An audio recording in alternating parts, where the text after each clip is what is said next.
There are so many different places on the internet where you can go to find productivity app reviews.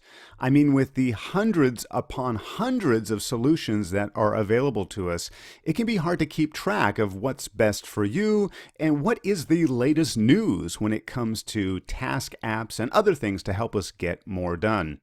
Well, when I am looking for the latest news and reviews when it comes to productivity apps, I only go to one place. That is the channel of Francesco D'Alessio. Francesco has been reviewing productivity apps for nearly 2 years now and doing a fantastic job. Not only does he have in-depth tutorials of all of the applications that you see here and many, many more, but he keeps his content really fresh and up to date. When a new release or a major new feature is introduced, Francesco is very quick to share that news with the rest of the world. Well, today, I'm very excited to have Francesco here on Simpletivity. Recently, Francesco has been experimenting with the bullet journal, which actually is not a productivity app at all. In fact, it's probably the most traditional format of managing our to-dos and where we need to be. So I'm excited to hear about what Francesco found out with his experiment with the bullet journal. So without any further ado, take it away, Francesco.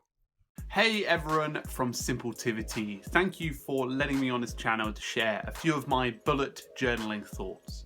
Now, for those who don't know, bullet journaling is a technique used by a lot of people. There are some amazing Instagrammers out there, and I'll share a few photos now of those Instagrammers that are sharing some amazing bullet journaling techniques. Some really beautiful illustrations to some really coordinated, good usages of bullet journaling. I was able to experience bullet journaling about 3 weeks ago. I started using the classic technique by Ryder Carroll, and I tried to really distill a basic experience of that. I didn't get along brilliantly with it. So what I did is I started out with a bullet journal. I'll go and get it. So I started out with this bullet journal, and it's a great bullet journal to start out with. The pages are really great, the quality is fantastic. And the one thing that I experienced was that when I was setting it up, I'll show a few things of me setting it up. I did set it up in the basic way, but I didn't quite get to grips with it because I'm so reliant on, I use Todoist as my task manager and also my calendar, which is Readable 5. I didn't quite enjoy the experience of doing it as much as I do with digital. Now, I did go all in. I did obviously put everything I did with tasks onto my bullet journal here, but I didn't really have the same experience. Here's a few things that I didn't enjoy about the bullet journaling. So number one would be that it was sort of tough to keep up with it. Obviously, you have to scribble out what you've done and re-put in what you've done, and my calendar and tasks are always changing. So I wasn't having much movability with some of the tasks inside the bullet journal.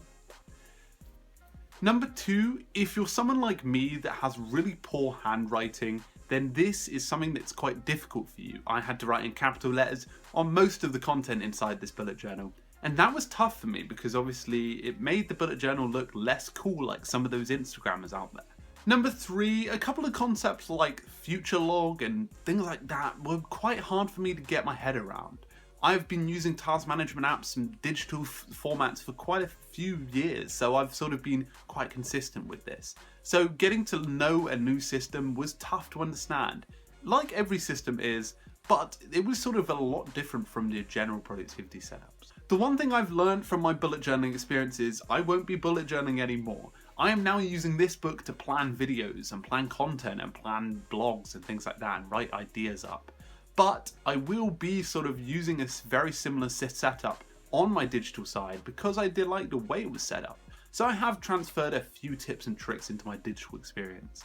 But overall, I recommend bullet journaling for anyone that wants a digital-free experience, that has an interest of using a notebook around their day, and that has fun organizing their events as you go. Anyway guys, I hope you enjoyed this video. Please do follow me on my channel. Thank you very much, Scott, for having me on the channel, and I'm looking forward to sharing a few more videos with you here. See you guys very soon, and please in the comments write about whether you are using bullet journaling across your day. See you guys very soon. Cheers.